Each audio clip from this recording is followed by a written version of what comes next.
Pendant longtemps, la vitesse dans les transports, ce fut celle des chevaux. C'est avec ce genre de voiture, aujourd'hui réservée aux touristes, qu'on voyageait autrefois à travers toute la France. Et le moins qu'on puisse dire, c'est qu'on avait le temps d'admirer le paysage par la fenêtre. Vitesse maximum pour cet attelage, 30 km par jour.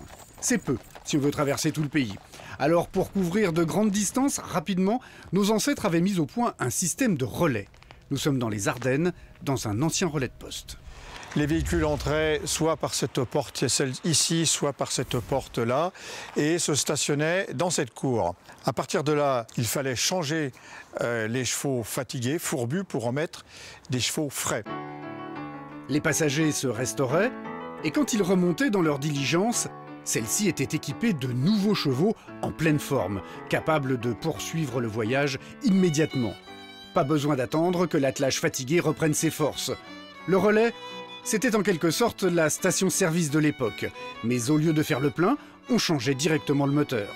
Des relais comme celui-ci, il y en avait partout le long des routes. Il n'y a qu'à voir aujourd'hui encore le nombre impressionnant de restaurants et autres hôtels de la Poste. Ce sont très souvent d'anciens relais. Grâce au changement de chevaux, les diligences avançaient à grande vitesse. Voilà ce qu'il fallait compter pour aller de Paris à Sedan au XVIIIe siècle.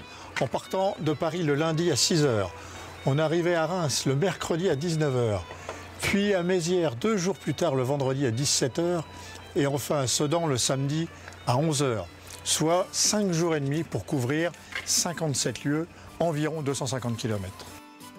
En gros, 50 km par jour. Pour un Paris-Marseille, comptez 20 jours. Et cela sans dépasser les 9 km/h réglementaires prévus pour ménager les chevaux. Et oui, déjà des limitations de vitesse. Le système était bien rodé, mais au XIXe siècle, les écuries des relais se vident brutalement. C'est l'apparition de la vapeur, l'Europe se couvre de chemins de fer, la naissance du train bouleverse le monde des transports, et la vitesse fait un incroyable bond en avant. Les allures atteintes sont inédites, fascinantes, voire au départ inquiétantes. Les vitesses jugées vertigineuses de 35 à 40 km/h de premier chemin de fer étaient perçues éventuellement en termes négatifs pour la santé publique. Et certains médecins laissaient penser que le chemin de fer bouleversait la physiologie et la physionomie des personnes. La vitesse grimpe régulièrement. En 1850, un Paris-Marseille ne dure plus que 20 heures. Vers 1900, on passe même à 12 heures. C'est une révolution. Autre nouveauté considérable, l'automobile. Avec elle, naît la vitesse individuelle. Au début du XXe siècle, la voiture se démocratise et les rues se remplissent de véhicules. On ne va pas encore très vite, notamment à cause de l'état des routes. Dans les années 30, pour aller de Paris à Marseille en voiture, il faut bien 2 jours. Il est 8 h du matin et les 403 attendent les journalistes à qui elles vont être présentées. Après la Deuxième Guerre mondiale, la France se modernise et ses voitures aussi. Les nouveaux modèles toujours plus performants sont lancés en grande pompe avec le concours très spontané d'un célèbre acteur de l'époque. Quel est donc ce jeune couple élégant? François Perrier et sa charmante femme, ils sortaient de chez eux. Heureusement que la 403 a de bons freins. Congratulations, bonjour. Mais c'est surtout avec les autoroutes dans les années 60 qu'on approche des vitesses que nous connaissons aujourd'hui. Plus vite, toujours plus vite. De son côté, le train poursuit sa quête de vitesse et de record tout le siècle durant. Les chronométreurs contrôlent la vitesse avec application. 325. Nous avons atteint 380 km/h sur la rame. 515. Grâce au TGV, Marseille est aujourd'hui à 3 heures de Paris. Mais il n'est pas sûr qu'on aille beaucoup plus vite.